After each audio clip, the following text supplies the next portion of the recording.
আসসালামু আলাইকুম সুপ্রিয় দর্শক, আমি শাকিল আর আপনারা দেখছেন বিশ্ব বাংলা কৃষি, সর্বদা কৃষকের পাশে থাকে।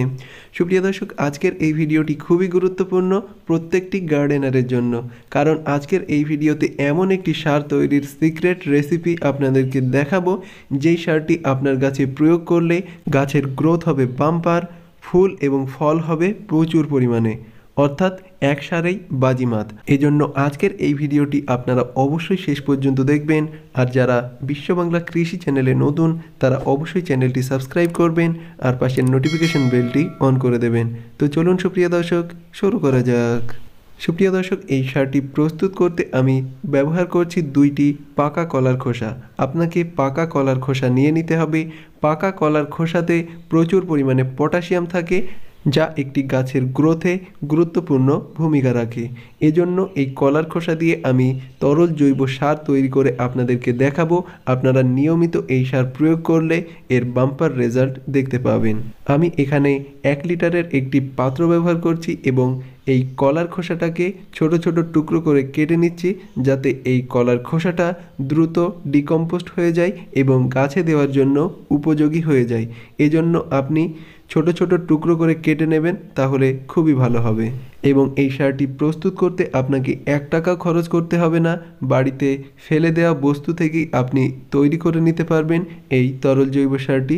যেমন এই কলার খোসা, সাধারণত এই কলার খোসা আমরা ফেলে দিই, কিন্তু এই কলার খোসাটাকে আমরা গাছের জন্য ব্যবহার করতে পারবো ঠিক এই পদ্ধতিতে। প্রথমে ছোট ছোট টুকরো করে কেটে নিতে হবে। ছোট ছোট টুকরো করে কেটে নেওয়ার পর এটাতে পানি প্রয়োগ করতে হবে। আমি 2টি কলার খোসা কেটে নিয়েছি, এবার আমি এটাতে পানি প্রয়োগ করে দিচ্ছি। 2টি কলার খোসাতে 100 গ্রাম মতো হবে এবং 1 লিটার পানি আমি এটাতে প্রয়োগ করে দিচ্ছি। পানি প্রয়োগ করার পর ঢাকনা দিয়ে এটাকে রেখে দিতে হবে 2 থেকে 3 দিন অন্তর অন্তর। এগুলিকে খুব ভালোভাবে মিশিয়ে নিতে হবে। 15 থেকে 20 দিন পর এই সারটি প্রয়োগ করা যেতে পারে গাছে। সুপ্রিয় দর্শক, আমি ফিরে আসলাম 30 দিন পর। দেখুন এই সারটি কমপ্লিটলি রেডি হয়ে গেছে। এবার আমি এই সারটি কিভাবে প্রয়োগ করতে হবে সেটা আপনাদেরকে দেখাবো। এর আগে আমি একটি খালি পাত্র নিয়েছি এবং এই খালি পাত্রে 100 ml পরিমাণ এই তরল জৈব সারটি ঢেলে নেব এবং এই তরল জৈব সারটি আপনাকে অল্প পরিমাণে গাছে প্রয়োগ করতে হবে। আপনারা দীর্ঘদিন এই সারটি প্রয়োগ করতে পারেন। এই তরল সারটি ব্যবহার করার পর আপনারা পুনরায় এটাতে পানি প্রয়োগ করে রেখে দিতে পারেন। বেশ কিছুদিন পর আবার ওটা ব্যবহার করতে পারবেন। এভাবে 3 বার আপনারা একই কলার খোসা থেকে সার উৎপাদন করতে পারবেন। এবার আমি এটাতে 900 ml পানি প্রয়োগ করে দিচ্ছি। তাহলে এই উপাদানটি 1 লিটার হবে এবং আমরা ডাইরেক্ট গাছে প্রয়োগ করব। একটি গাছের ক্ষেত্রে 100 থেকে 150 ml এই জৈব সারটি প্রয়োগ করব এবং 15 দিন অন্তর অন্তর এই সারটি প্রয়োগ করতে হবে। গাছের গ্রোথ দেখবেন বাম্পার হবে, প্রচুর পরিমাণে ফুল ফল আসবে এবং সবজির গ্রোথটাও বাম্পার হবে, সেটা আমি আপনাদেরকে দেখিয়ে দেব। এবার আমি পানির সাথে খুব ভালোভাবে ডিসলভ করে নিচ্ছি, তারপরে এটি প্রয়োগ করব। এবং সুপ্রিয় দর্শক, অবশিষ্ট যে সার থাকছে তাতে আমি পানি প্রয়োগ করেছি এবং পানি প্রয়োগ করে এটাকে রেখে দেব।